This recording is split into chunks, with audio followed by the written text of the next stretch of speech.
उत्तर प्रदेश सरकार कानून व्यवस्था की बेहतरी के लिए अपराधियों पर डंडा तोड़ अभियान चलाए हुए है, लेकिन जहां सेटिंग, मैनेजमेंट और जुगाड़ काम करता है, वहां सरकार का यह अभियान घुटनों के बल रेंगता दिखाई देता है। आज आपको बताते हैं उत्तर प्रदेश के एक घोषित स्टेट माफिया की कहानी, जिसे कोई और नहीं, खुद पुलिस के अधिकारी संरक्षण देकर बचाए हुए हैं। यह स्टेट माफिया है विनय त्यागी, मुजफ्फरनगर का गैंगस्टर विनय त्यागी, जिस पर बीते 2 साल में ना तो इनाम बढ़ा और ना ही उसकी संपत्तियों पर बुलडोजर चल सका है। मुजफ्फरनगर और मेरठ की पुलिस कई बरसों से विनय त्यागी की तलाश कर रही है।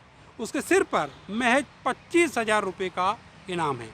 और सोचिए, जब लखटकियों को जिले की पुलिस धड़ाम से गिरा देती हो, ऐसे में 25,000 के इनाम के लिए आखिर क्यों कोई इतनी मशक्कत करेगा। सवाल यह भी है कि यह इनाम 2 साल से 25,000 पर ही आखिर क्यों अटका पड़ा है।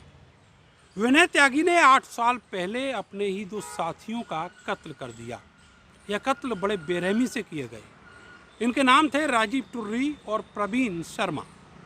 पुलिस के रिकॉर्ड बताते हैं कि एक विवादित प्रॉपर्टी के लेन देन के डिस्प्यूट में इन दोनों की हत्या की गई और इनकी लाशों को काटकर बोरे में बंद करके मेरठ की ही एक नदी में बहा दिया गया। राजीव और प्रवीण के परिवार विनय त्यागी के खिलाफ पूरे प्रदेश की हर चौखट पर गुहार करते रहे, फरियाद करते रहे, लेकिन पुलिस ने इस गैंगस्टर माफिया के खिलाफ मुकदमा तक दर्ज नहीं किया।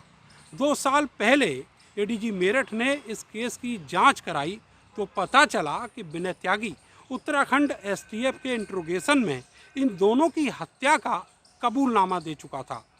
कत्ल हुए थे और सबूत भी था, लेकिन 6 साल तक पुलिस के अफसर इन सबूतों की अनदेखी करके विनय त्यागी को बचाते रहे।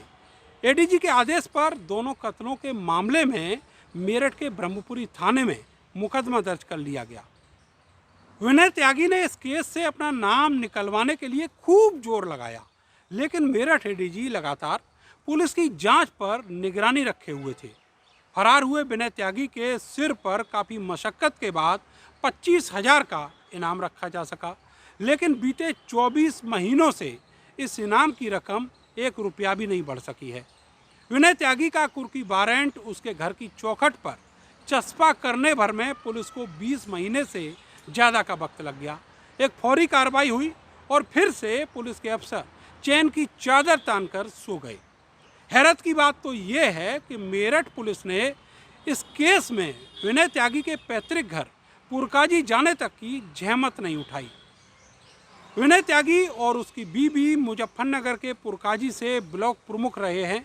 विनय त्यागी के खिलाफ 50 से ज़्यादा हत्या, लूट, डकैती, रंगदारी जैसे संगीन मामले दर्ज हैं। वह एक खतरनाक गैंगस्टर है और जब उसे मौका मिला तो वह सियासत के मैदान में कूदकर सफ़ेद पोश भी बन गया। वह विधायक और सांसद भी बनता, लेकिन मेरठ एडीजी के आदेश पर जो केस दर्ज हुआ उससे उसका सियासी कैरियर थम गया। वह फरार हो गया।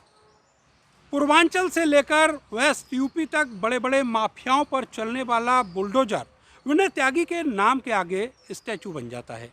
यूपी पुलिस के सुपर कॉप्स उसके नाम सुनकर हाथ बांध लेते हैं और कानून व्यवस्था की समीक्षा बैठक में उसके नाम के आगे पुलिसिया एक्शन एक कदम भी आगे नहीं बढ़ पाता। ऐसा क्या है विनय त्यागी में जिसके सामने 2 जिलों के पुलिस कप्तान, डीआईजी, एडीजी और यूपी के डीजीपी कार्रवाई आगे बढ़ाने की हिम्मत नहीं कर पा रहे हैं। सोचिए, अगर ऐसा ही चलता रहा तो उन परिवारों को इंसाफ कैसे मिल पाएगा, कैसे उन्हें न्याय मिलेगा जिनके घर के चिराग इस गैंगस्टर ने बुझा डाले।